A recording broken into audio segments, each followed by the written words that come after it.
In this lesson, I showcase the PEO probe, predict, explain, observe, and also as part of our lesson, we used think, ink, pair, share. Then they were paired by soulmates, and then we pair squared. Also, at the end of the lesson, we used a paint the picture strategy. As an introductory lesson to the plant unit, we used the PEO probe as part of the plant in a jar lesson. Students had not been introduced to anything in the 6th grade standards. All they knew was what they had learned in prior years of 3rd grade, 4th grade, that plants needed soil, water, sunlight, space. And so I put a small ivy plant in the jar, and they had to observe, and then they had to predict what was going to happen to the plant after the lid was on and it was sealed. And then they had to explain their thoughts. And what was wonderful about the PEO probe is it was not something that we did one time. We actually did this over the course of the 8-week unit. They would they would observe, make new predictions, and explain them about once every week and a half to 2 weeks.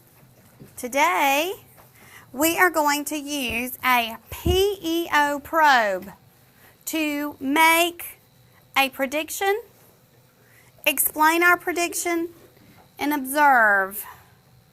Okay, this is going to be a little different because we won't actually be able to finish this in one class period. Because our observations, we're going to make one observation today, but we're going to make many observations over time. And the reason this is so cool is because we can make predictions, right? And we can explain our prediction. And then as we observe over time, if our thoughts change, then what are we going to do? Add to it. Change. Yes.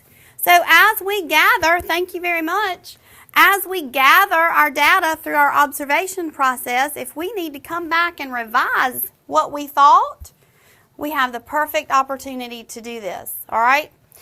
So, what we're going to do our PEO probe today with our plant in a jar. Do not shout out. I know you're all going to be so excited when you see this. You're going to have a million things that you think. But I encourage you to not share them with your partner, to only record them. Potting soil, ivy plant, jar, lid on, and then sealed with duct tape. Okay? So, the soil is moist. Okay? The soil is moist. So, this will not be opened. It's going to sit just like this in the windowsill. So, what we're going to do is you're going to now use our PEO probe to make a prediction. My question to you is, what do you think is going to happen to this plant in a jar? So I want you to make a prediction. What do you think is going to happen to my plant? Okay, so that's the P part. You're going to have to explain it to me. All right? Why is your prediction what it is? So share your ideas. Share your prediction and your explanation with the people in your group. I think that it's going to die because they don't have oxygen. And that the soil might get dry. My prediction will be that the plant will outgrow the jar and bend over and die. Yeah, you can go though, because it's alright. My prediction is the plant will die because it'll soon run out of water or it will not get enough sunlight. Exactly what I was going to say, but no, what the hell? And I said that first. Go rid of it. No, you did not.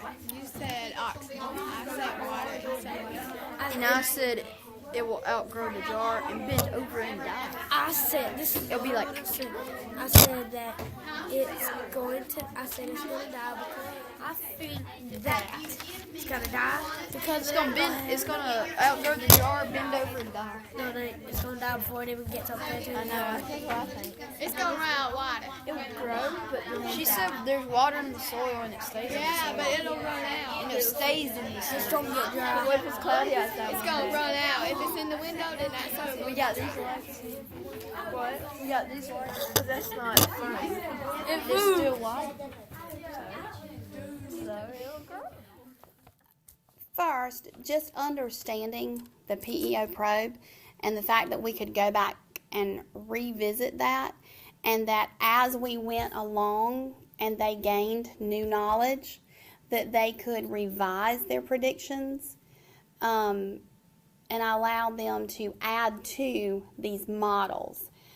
The other thing, especially for middle school students, I allowed them to pair and share their ideas with one another, and then square, which means then they became a group of 4, and they could share ideas with each other so that they weren't intimidated when they were asked to share their thoughts to the whole class. Most of the students are much more comfortable talking in small groups, and they like the reassurance that the things that they're going to say out loud to their teacher and in front of their class are not totally off base, and people are going to start laughing at. What we're going to start the class by doing is direct observations.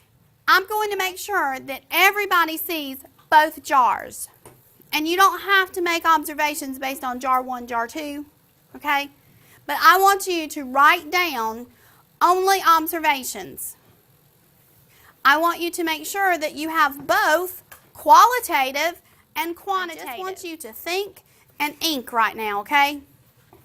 About direct observations. All right? All right. Double check your list of observations. You need to have examples in your direct observations of both quantitative and qualitative observations. Okay? Now what I'm going to ask you to do, have you all been paired up as soulmates before? Do you know what a soulmate is? It's going to be a partner.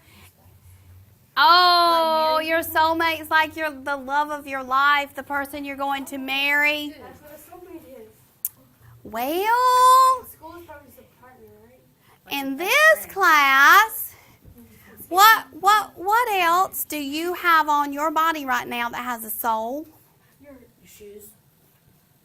Your shoes. If I were choosing a soulmate, I could pick someone with the same color, brand, kind of shoe, right? Okay? I want you, listen, to take your notebook with your recorded observations. Listen. You're going to find a soulmate. And you're not going to spend your time talking about your shoes. You're going to spend your time exchanging your observations. This should take 1 minute or less. Let's go. My pairs. You are with a pair. Now the pairs are going to square. Do you know what that means? Okay, so now I need your group, one pair, to join another pair. You will now share your observations with the other pair.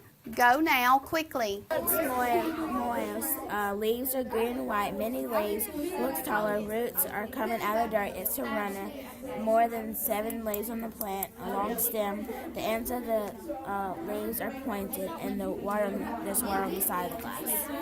Okay. You gone? The plant looks healthy and it has grown taller. There are like 8 leaves, and in the beginning there were only a few leaves. The leaves are green and white. Go again. Read it again? Okay. The plant is green and is growing tall.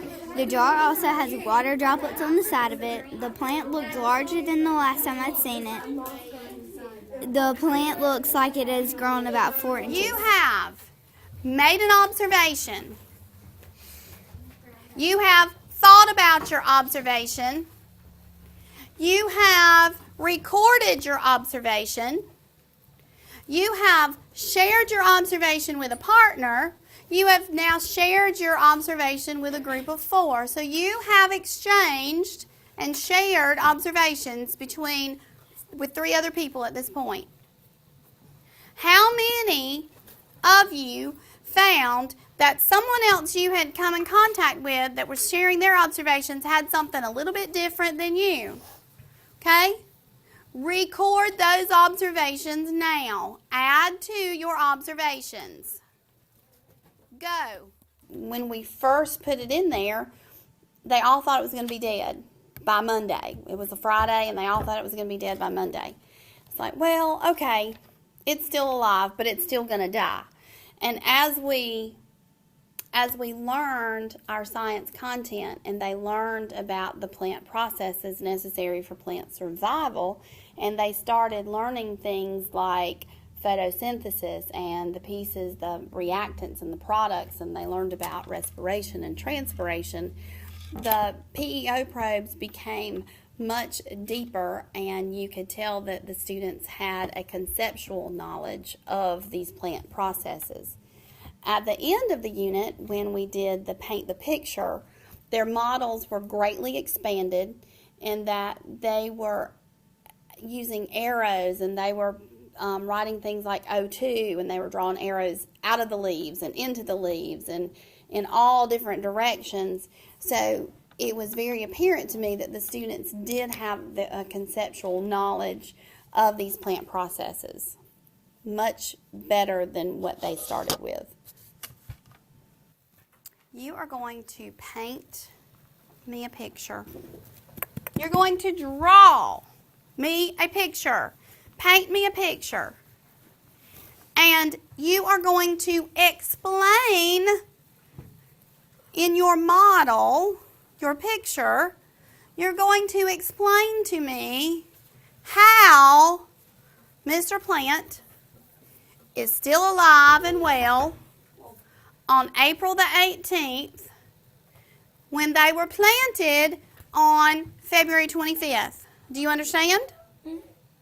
So you're going to paint me a picture. You're going to draw a picture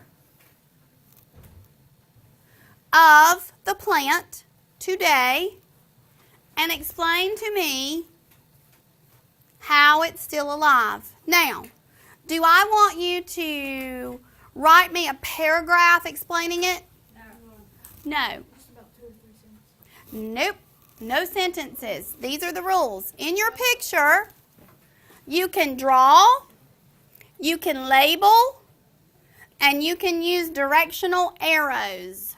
I thought that when I asked them to paint a picture, that would have been something easier for them to do,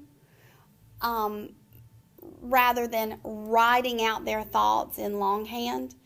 And I underestimated the difficulty that they had, because paint the picture to them meant, oh, I'm going to draw sunshine and some leaves and make it a pretty picture, as opposed to a model picture that would explain a process. I really had to redirect them and keep them focused on the purpose of their picture and their model. And I was really surprised that this was a more difficult task than I had first anticipated. Now, the products I received in the end are awesome and are very good examples of these processes, but it was not something that these students were able to just sketch out in a 10-minute setting and they were complete.